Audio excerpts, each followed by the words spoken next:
Okay, Lucian, you know what you can do for me? Yes. Do you want to spray this down so the leaves will stay? Yeah, bro. But if you just move this. Yes, it's okay. It's okay. It was an accident. My tripod is broken.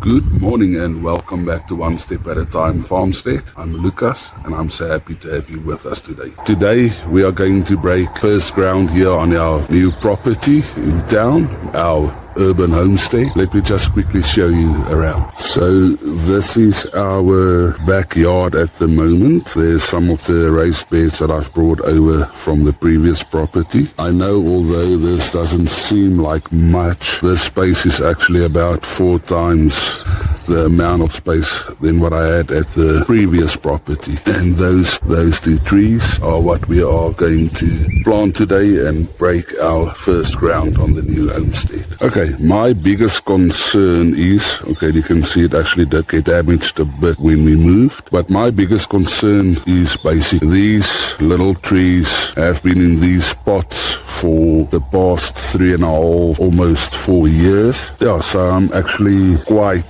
curious about what the situation might look like, you know, with their roots, whether they might be root bound or whether we might have girdling roots that might strangle themselves or around each other. But as we transplant, that is something that I will look at and address if necessary. You'll see there's some leaves. These trees actually, we are entering our winter time now, and these trees did throw off all of their leaves, but then we had a beautiful rain spell for about two days or so, a couple of nice warm days that followed, and the trees think it is spring again. They actually started blossoming.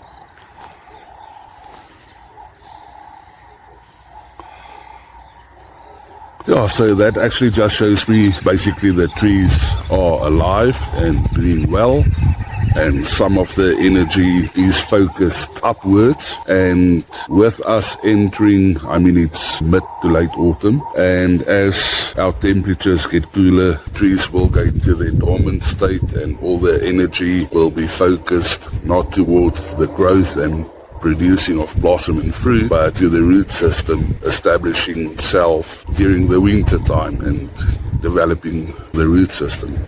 When it wakes up again in the springtime, it will wake up in the new environment. The tree will already be adapted to the new environment, and that is what we are hoping for. Again, as we look at my backyard, I have basically divided the backyard into 4 sections, actually 5 sections. Here at the back, I designated the area for my raised bed gardens. The reason why I do it at the back and not closer to the house, which I would have loved to do closer to the kitchen, is because we live in the southern hemisphere. We receive our sun from and if I should have used this area for the trees or for my little orchard or mini food forest, all of my garden beds would have been in shade. It would have been shaded. Designating this area to the raised bed gardens, my goal is to have 12 raised bed gardens in that area. The previous property, I only had space for 5 raised bed areas. Being able to have 12 raised bed gardens in this space is going to be significantly more food production that we had at the previous property. And although the area itself might not be much bigger than the previous house, the space that we have available is so much bigger. And the fact that, you know, this property is basically a blank canvas. I mean, there's no other trees or any plants in this area except for the shrub over here. I still need to identify what plant that is and whether I'm going to keep it or take it out. Then the next quarter of the garden is where I'm going to have my little mini orchard, and you'll see I've already put some stakes in the ground to mark out where I want my trees to go. Those are the two that will be planted today. This area will be my little mini orchard or mini food forest, and I'll speak a bit later about the trees that we want to plant there. Basically, to put it in another way, is the raised bed gardens will be all my annual vegetables that I grow, and my mini food forest or mini orchard is going to be where my fruit trees and all my perennials will be, as well as my herbs and berries and things like that. The third quarter of the backyard is basically an area where we are going to keep our chickens, and I need to build a chicken coop and a chicken run that complies with the laws and bylaws, rules and regulations of our local government. The next quarter of our backyard, and you'll see all the concreted area there at the back, is where we are going to have a pergola where we can sit and enjoy our dinner and just time with each other while we are out in the garden. And there's my little garden shed at the back. The clothesline will be moved, and I will probably just move it there to the grass over there, so we can have a nice space available for us under a nice big pergola and maybe a fire pit. Just behind it, next to the shed, is where I want to do an aquaculture or aquaponic system, raising fish and using the fish waste as a fertilizer to grow mostly our salads and leafy greens. This is our front yard. Sorry, just waiting for the car to pass. And okay, there's still a bunch of junk that we need to get rid of, take it to the dumping site.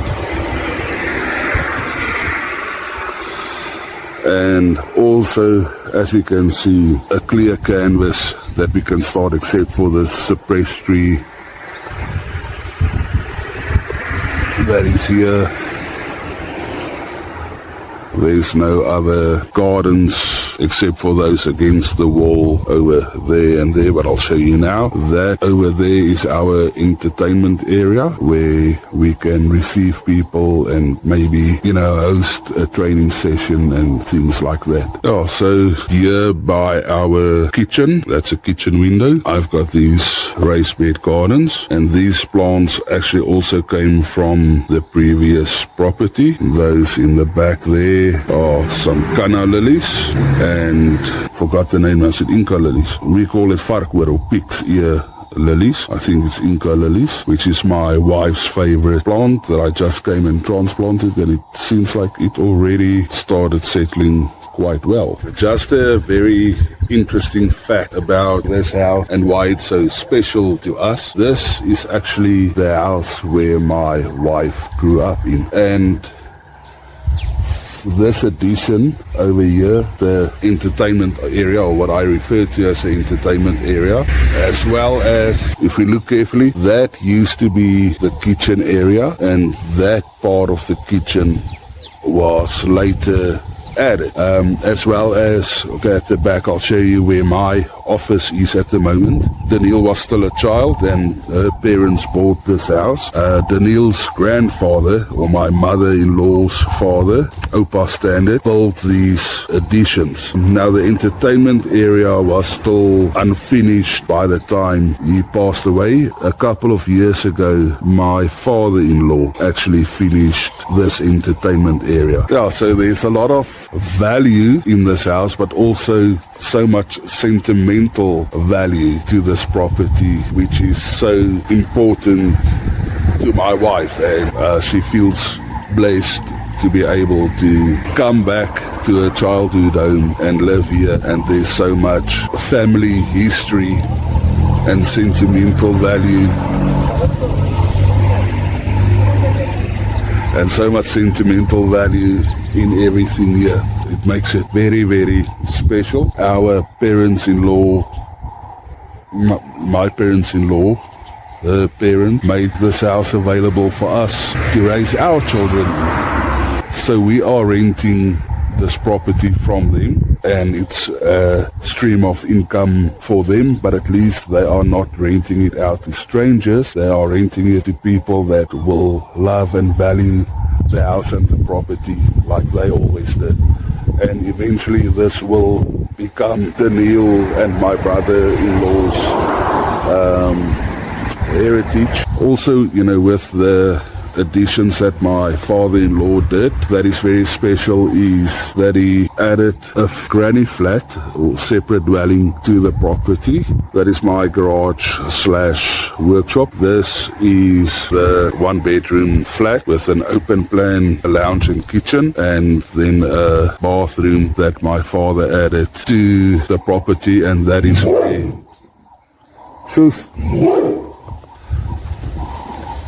where my brother-in-law now lives. It's actually quite exciting with, the family and how things are going, and everybody being close by and interconnected. So I just wanted to show you the place that we moved to, a place we can call our own. And although we do rent it from my in-laws, it is still a place where we basically now invest in a place of our own, instead of paying money to a stranger for a property that you will never own. As family stick together and help each other, this is a win-win situation for us all. We now stay at a property that we don't have to be concerned about being sold out from under our noses, and we can actually develop our homestead and garden and things with permanency in mind. We can establish things properly and permanent, like the fruit trees. We might still move in the future, but that will only be, I believe, if God blesses us, a farm property, which is still our ultimate goal, and it is still our desire to be on a property where we can farm and farmstead on a scale that we dream of. But for now, God has blessed us with this opportunity and this property. Okay, so we have planned and measured out exactly where we want each tree to go. I'll show you first of all an aerial view from the property, and then I'll show you the plans that we sketched up so far and what we are doing. Let's get the first tree into the ground. So firstly, I'm going to look at the space. So firstly, I'm going to create a bit of space, about twice the diameter of the pot that it is already in. And then I will take the tree from the pot and I will actually inspect the roots to see if it's root bound or if there's any girdling or strangling roots that strangle each other. See if I need to prune some of the roots away. I'm not going to worry about pruning the branches or leaves. It did get damaged somewhat when we moved, but we'll go into a dormant state over the winter, and when it comes back to life in spring, then I will look at where I will prune and how I will prune this tree.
Yeah, they definitely don't make it like they used to.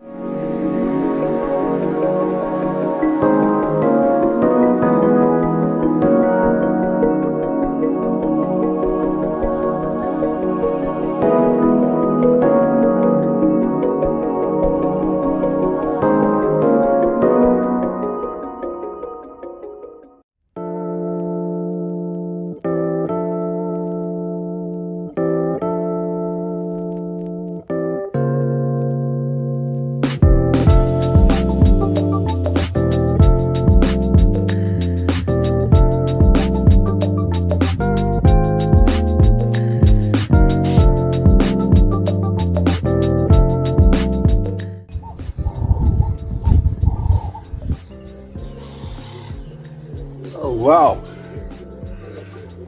that's an earthworm.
Okay, so some of you might argue that the hole that I dug is a bit excessive. And maybe you're right, but there's method in my madness. Remember, this tree I'm going to completely uproot and inspect the roots. I'm not just going to take it and transplant it. I want to inspect the roots and see that there's no roots strangling each other. And then I'm going to take the roots and sprawl it out into different directions. I think it's very root bound at this moment in the spot, and I mean it's there for almost 4 years, so the chances that I might have strangling roots is, the probability is quite strong. As for the condition of the soil, I did find some earthworms in here.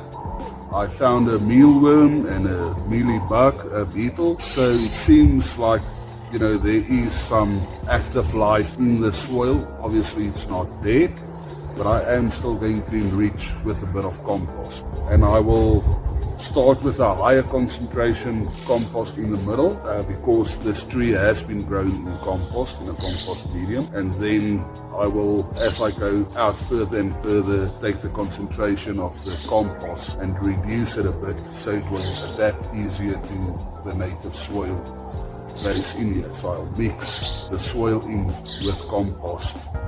Higher concentration of compost and then lower with higher concentration of soil. Okay, but let's inspect the roots quickly.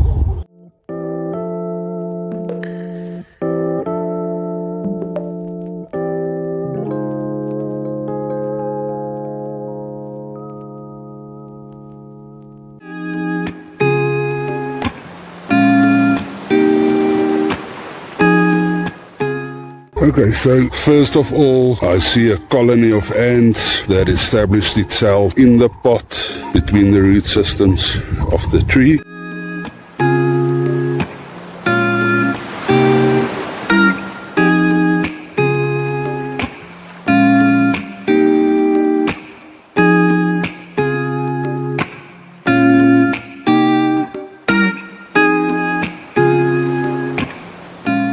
So the first thing I see is that we planted the tree a little bit too deep, and it actually created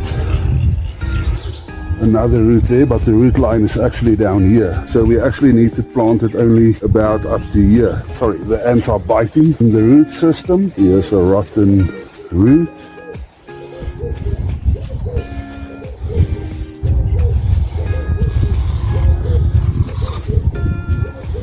I don't see, I mean, for being 4 years in soil, I don't think these roots actually develop quite a lot. Okay, I don't see any girdling of the root system, which is good, that's a blessing. Just shake a bit more off. No, the root system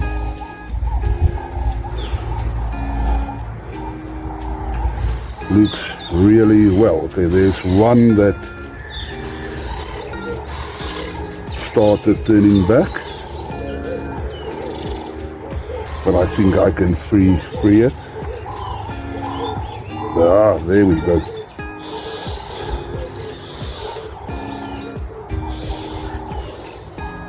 There's another one.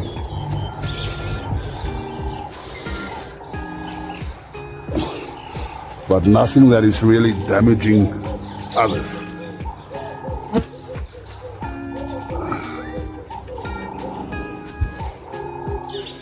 Here's a bit of girdling. There you see. Turn all the way around those others. But I think I can free all of it. There we go.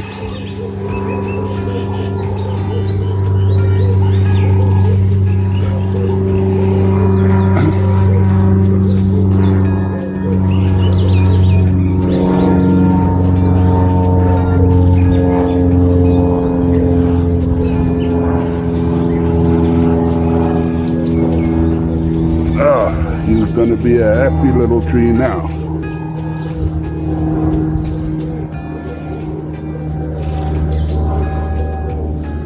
Your roots will be able to grow free and beautifully healthy now.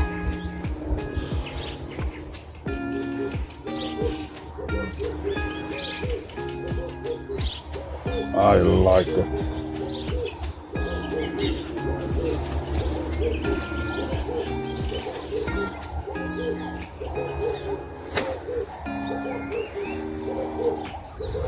Okay, let's get this boy in the ground.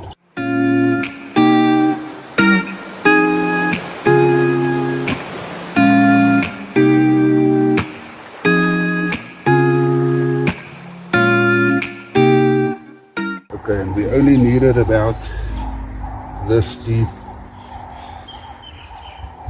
So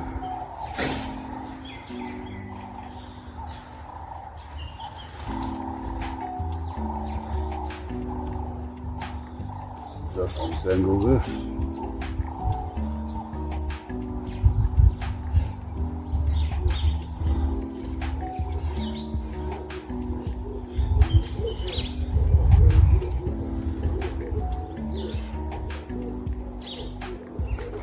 Some girdling over here.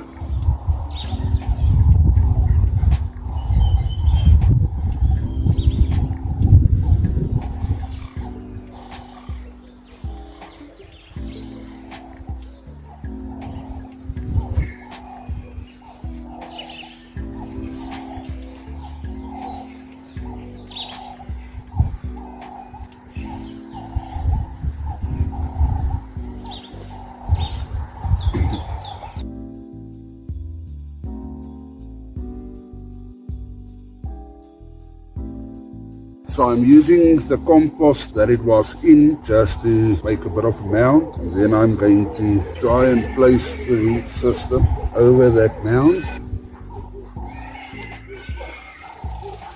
just like that.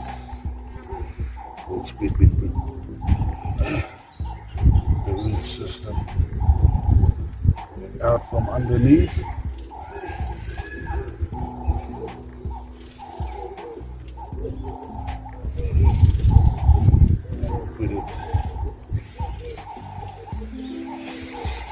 Around the mound and let it sprawl out into different directions instead of turning back on each other.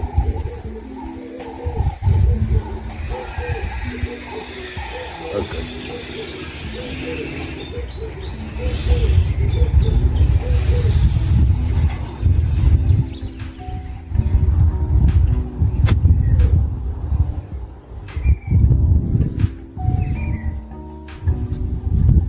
Just one thing to notice, where the tree has been grafted, it is recommended that this wound, you have to put it to the shaded part of the tree. Our sun comes from there, so get this out of the direct sun. So this will be facing the house.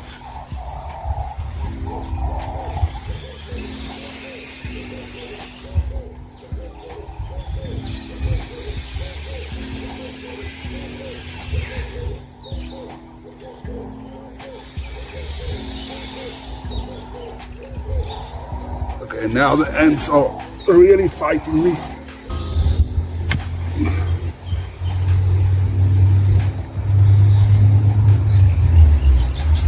Yeah, and improvise if you don't have help.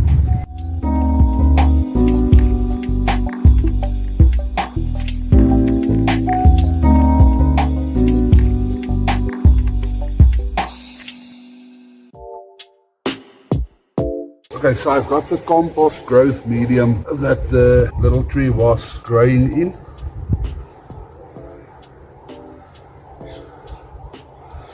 And now I'm going to down the concentration a bit, moving out.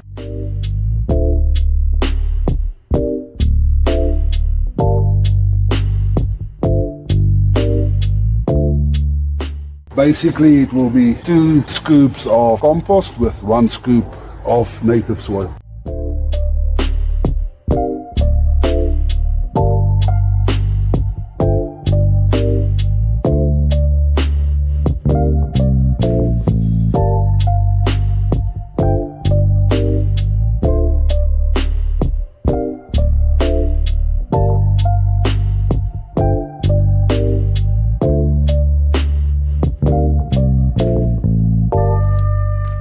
Okay, and next will be a 1-to-1 mixture.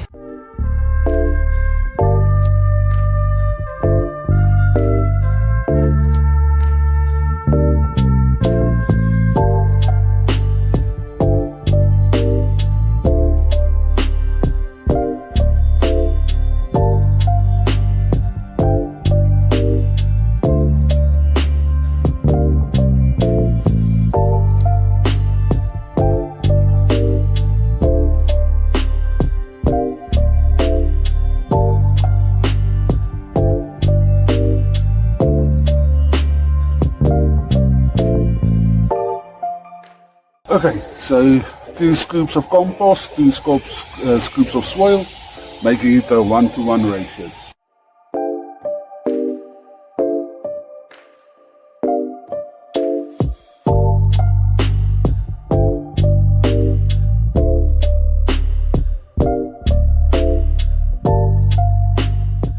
And now 1 scoop of compost, 2 scoops of soil.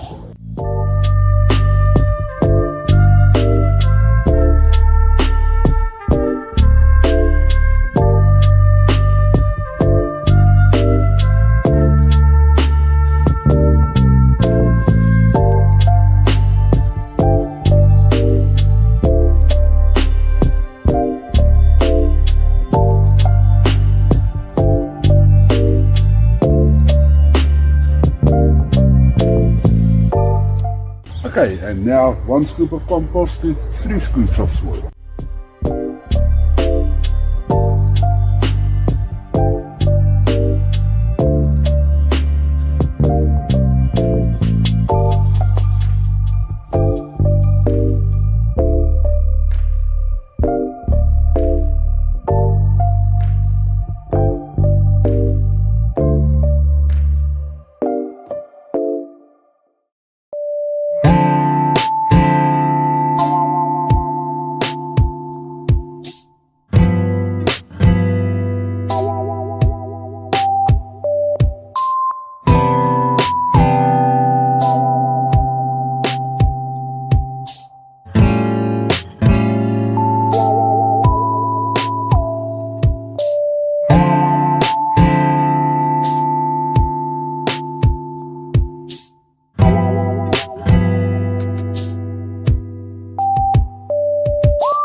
Okay, so next I will thoroughly water in the tree just to make sure that all the air pockets get out and that the tree root system settles.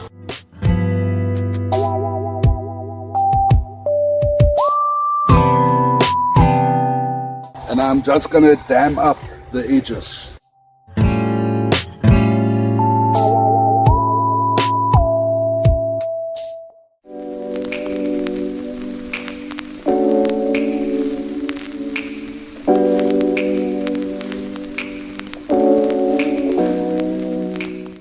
There we go, so we've created a bit of a bowl here for the water.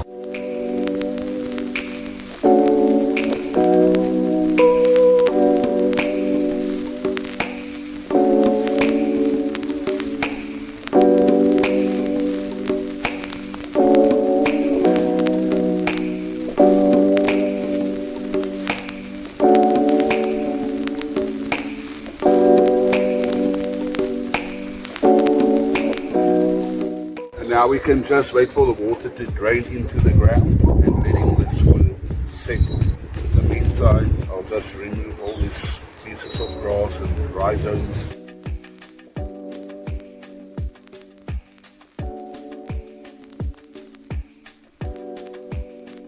What I'm going to do now is just to cover this all with a nice layer of compost so the nutrients can with time seep through to the bottom. And then after that I'll cover it with a layer of mulch.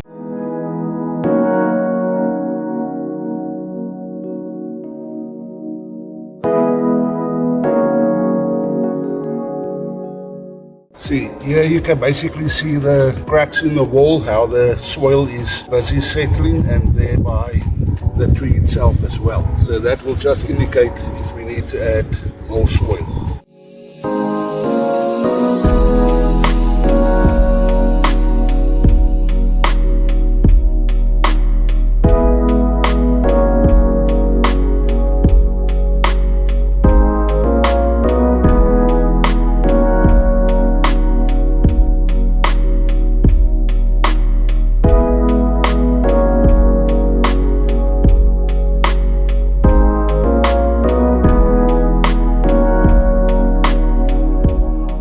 Now let's just let that water settle in again.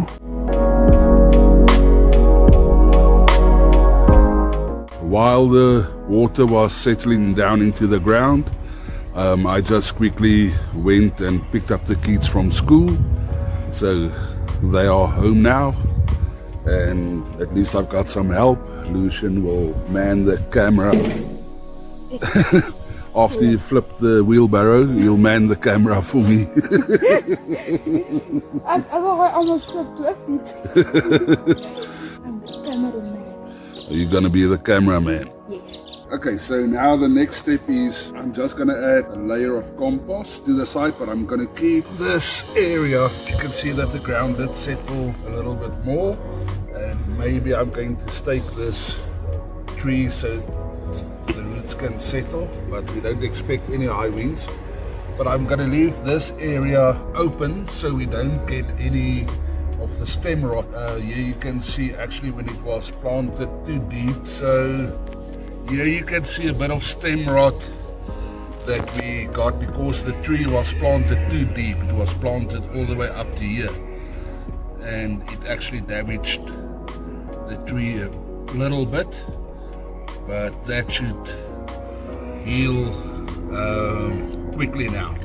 So we are going to add compost and mulch, but we keep this space open here so that you don't bury too much of the tree and to prohibit that stem rot.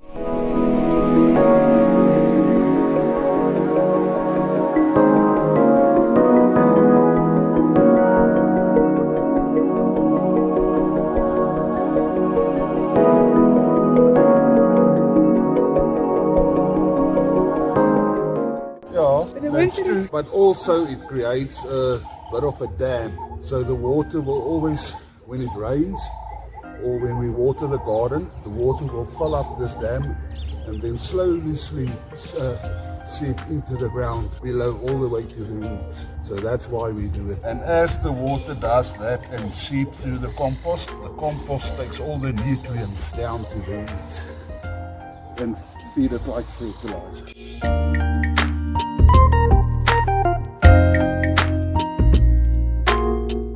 And now for the final step is I'm just going to mulch everything here nice and deep, but still I'm going to leave this area open. Basically I'm going to mulch the compost, and the only things I have available now at the moment is grass clippings and leaves, so that is what I'll use to mulch.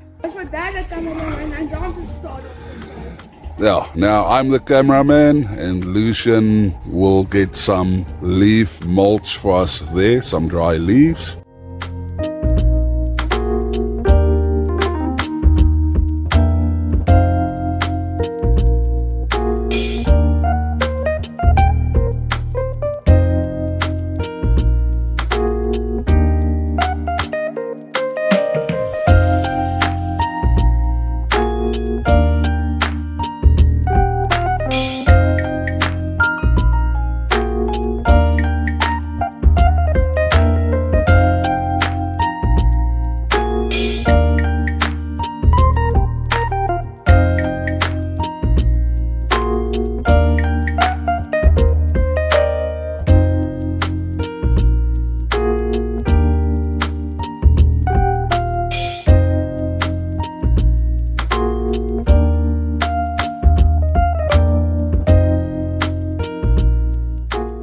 So a nice layer of mulch that will slowly work its way to the middle. See, even these little sticks I don't mind because it will break down with time and still feed the garden. Even the green I don't mind because we treat that as chop and drop mulch. Okay, Lucian, you know what you can do for me? Yes. Do you want to spray water this down so the leaves will stay? Yeah, bro. Can you just move this? Yes, it's okay. It's okay. It was an accident. My tripod is broken.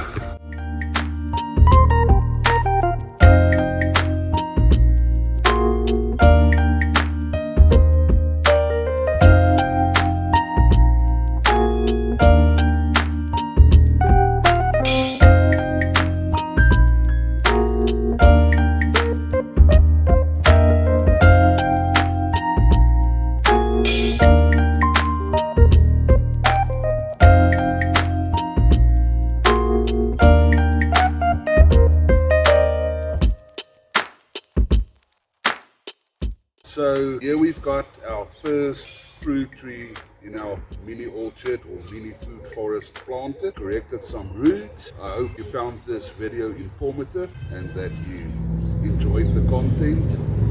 I hope that you enjoyed spending time with us, and I just want to say we appreciate you so much.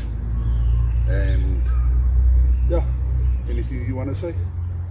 I just want to say thank you for watching this video and enjoying this day with us, and I will see you on the next day. Bye. We'll see you on the next one. Bye. So I can also just ask you, please like and subscribe to the channel and share with your friends. Please help us grow our community. Thank you. And subscribe if you're in the city.